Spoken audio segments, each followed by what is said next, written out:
Paris et la petite couronne entièrement modélisée en 3D, la synthèse de 145 000 photos aériennes. Un an de calcul informatique a été nécessaire pour mettre au point ce jumeau virtuel de la capitale qui est aujourd'hui disponible sur Ubique, un outil unique en son genre. Ubique, c'est une bibliothèque de données de réalité virtuelle 3D sur plus de 50 sites en France. C'est la première bibliothèque je dirais mondiale de ce type-là qui existe sur un pays, en tout cas en Europe on en est sûr.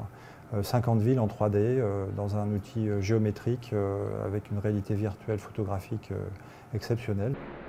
La photogrammétrie, c'est-à-dire l'acquisition de données numériques à des fins de cartographie, c'est l'activité principale de la maison mère IMAO, une société basée sur l'aéroport de Limoges.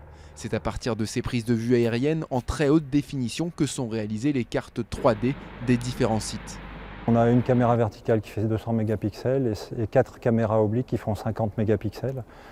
Ces pixels qui ont en fait en définitive dans le produit Ubique une taille de 10 cm font toute la qualité du produit à la fois en géométrie et en définition. Pour ce nouveau produit, la demande n'existe pas encore. Une certitude, Ubique s'adresse plus aux professionnels qu'au grand public et les débouchés semblent nombreux, urbanisme, défense, jeux vidéo par exemple, et bien sûr le tourisme.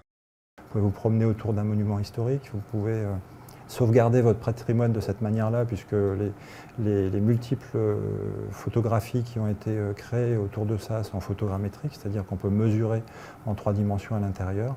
Ubique, c'est tout ça, et c'est une grande première, et ce sera je dirais, les produits qui seront utilisés demain pour l'aménagement du territoire, pour l'urbanisme, dans 2 ou 3 ans. Vous aurez ça aussi sur vos GPS de voiture. Le visualiseur permet également d'afficher les 3 dimensions d'une carte, à condition de chausser des lunettes appropriées. L'expérience prend alors tout son sens. Une version d'essai gratuite est actuellement disponible sur Internet.